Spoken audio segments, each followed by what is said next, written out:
Hello, this is World Talks here at TVP World. I'm Adam Yasser.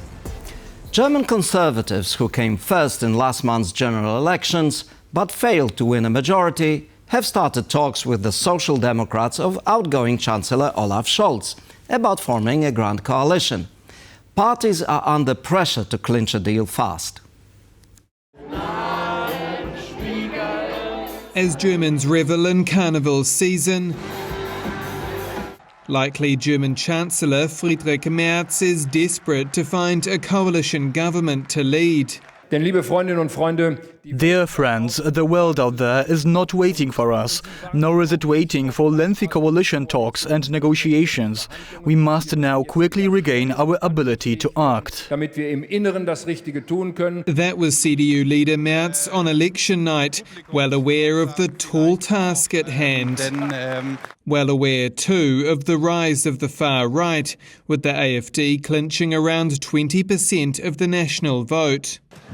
In fact, the only mathematical possibility to form a government without the AfD is to join forces with the third-placed Social Democrats, the same party of current Chancellor Olaf Scholz. But the SPD, whose negotiations are being led by party chair and co-leader Lars Klingbeil, maintains it will not be easily charmed. Whether a government is formed, whether the SPD joins a government, is not certain. These are decisions that will be made in the coming weeks and months. However, I made it very clear, the ball is first in Friedrich Merz's court. That ball has now been played, with the Bundestag playing host to the first exploratory talks between the CDU and CSU bloc and the SPD on Friday. Trust and reliability must be put at the forefront. We must draw lessons from this failed government. Permanent disputes not only damage those involved, but they also damage democracy. Ahead of the negotiations, defence spending was reportedly high on the agenda, with Merz pushing for a €200 billion package as part of the outgoing parliament, before new MPs even take their seats. And it's fair to say all of the conversations behind closed doors come at a critical time. This is the last shot that Germany's Democrats have to get Germany back to growth and back to a dynamic development. And they can't miss that chance. So can voters expect a government soon? There is no time to lose. I would say the goal that is generally accepted is to have a government by Easter. That means by April. I have the impression that there is a slight chance that by the end of March we will have a government. In the meantime, Germans are dancing away the political drama before a new political era awaits. And now my guest is Piotr Andrzejewski, Chief Analyst, Institute for Western Affairs. Welcome. Hello, sir. Thank you for joining us. So tell us, what is the state of these negotiations? Well, it's just the beginning for now. The aforementioned in the material shown before our interview, Lars Klingbeil, the main negotiator from the Social Democrat Party, has stated that it's not exactly certain that this coalition would be formed. He has expressed his reservations. Well, Germany definitely needs a stable government, and this is the only possible option, but it's not a given. So it's just the beginning phase. And I would like to highlight that forming a coalition government in Germany usually is a long-term affair. It statistically, looking at the examples from the past, it takes around 2 months, 60 days, more or less. And given the fact that Germany is facing so many problems and issues, both economical, domestical, and in foreign relations on the international stage, it would be beneficial for the parties to actually create the government much faster. Right. There is a possibility, a precedent to do this. There has already been the so-called Grand Coalition, the GOKO, Große Koalition between the Christian Democrats and Social Democrats. This is the fourth time in the last 20 years that this type of coalition is formed.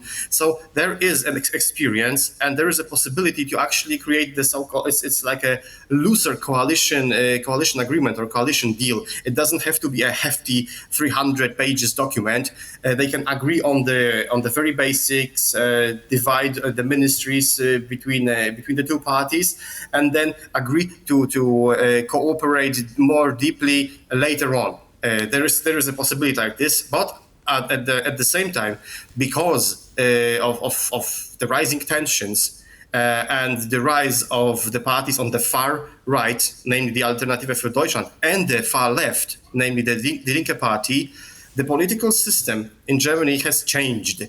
It has switched from a center-centric, I would say, political system. During the era of Angela Merkel, she was finding her voters in the political center of Germany. But now it has shifted into the wings model. Therefore, far left and far right will be much more influential. And Friedrich Merz has to be wary so that the AfD doesn't grow even stronger. And at the same time, the Social Democrats will have to watch out so that Die Linke won't point out their own mistakes regarding social policy or workers' rights or housing, or regarding the housing and rent prices crisis. So right. Yes. So if I may ask, what do you think are the main sticking points between the two parties? Well, they have the first issue actually that is written in the party programs. The biggest problem for Germany is, of course, the internal one, the economical situation. Germany's economy has been stagnant for 5 years. It has been in recession for the last 2 years. And there is a very high risk that it will enter recession for the third year in a row this year. Therefore, implementing a cohesive economical policy, it is of the utmost importance. And I believe what are the main differences between the CDU and the SPD? Well, I would say it's the tax policy. The Friedrich Merz, a person coming from the private sector and working for big financial companies like BlackRock, I think he understands and wants to represent the business. And he wants to make it easier for business to operate in Germany, lower the tax burden. But at the same time, we have the Social Democrats who are more focused on the rights of workers, and they want to keep the work Arbeitsplätze, as in German it's called they want to keep the unemployment as low as possible and keep all possible workplaces in Germany. And this, I think, can cause some friction and tensions, but well, we'll see. The other point is migration. It is clear that being checked constantly by the AfD, Friedrich Merz wants to toughen migration policy, and this is something that the Social Democrats will not easily agree to, and some kind of consensus will have to be found. Right, but before, in the election campaign, both the outgoing Chancellor Scholz and Mr. Merz were beginning to talk in similar ways about tackling migration. Yes, of course. Well, there's... it depends what type of migration we're talking about. Germany has a big problem with finding specialists for their economy. They need more than 200,000 new people entering the workforce each year. And it has to be a balancing act between the needs of the business, of German business, it needs more workers and more workforce, and limiting migration. It's going to be very difficult. I mean, both of the parties, they want to achieve the same goal, but with different means, I believe. And I guess we would probably see more protectionism coming from Germany as well, because this is something that both the Social Democrats and the Christian Democrats would agree on. And the biggest issue, actually, the biggest issue I have to say now is the so-called debt brake. Germany has a constitutional debt brake limit embedded in its constitution. It's 60% of GDP on this level. And Friedrich Merz, he wants to change the constitution even before the new Bundestag, the new parliament is formed. Why, you may ask? Simply because in the new government, they will be unable to do so because the far right and far left, AfD and the Die Linke party, the left party, they have a blocking minority So the mainstream parties will not have the 2/3 required to change the constitution. That's why they want to do it now, quickly, and this will be the test. This will be the test for the new coalition if they actually can reform the debt brake, because without it, they will be restricted by their the fiscal rules of the constitution and unable to either implement a new economical policy or subsidy policy or whatever, or even a new. They will not be able to find funding for the development for security reasons. Yes, for development of rights. So this is a key issue, and this will be a test for the future coalition, and we will see it in the next weeks if this problem will be resolved. Right. And when it comes to foreign and security policy, given what's been happening even this week in Washington, is this going to bring those two parties and potentially other mainstream parties together to formulate a coherent foreign and security policy in Germany? Well, it depends if Friedrich Merz will be able to be a strong leader, because there is a disagreement between CDU-CSU parties and the SPD party, especially regarding Ukraine. Friedrich Merz has a more hawkish position. He wants to deliver more arms to Ukraine. He wants to deliver the Taurus long-range missiles to Ukraine. This is something that Olaf Scholz and the SPD are not very fond of.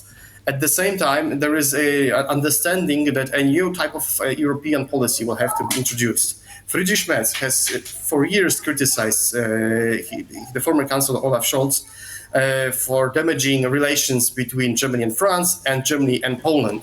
And Friedrich Merz probably will pursue a new European policy, perhaps speaking French, so to say, speaking in French terms. He wants to pursue more strategic autonomy for Europe. This has been a staple of Emmanuel Macron's policy in Europe. And they will probably want to pursue this more independent European policy. And for that, there needs to be a common European understanding and getting the major political players in Europe together, which will be a very difficult task for Friedrich Merz. So he has a lot of challenges in front of him, and we will see if he will manage to deliver. Right. Piotr Andrzejewski, thank you very much for joining us today. Thank you very much, sir. Thank you for watching. This was World Talks. See you soon.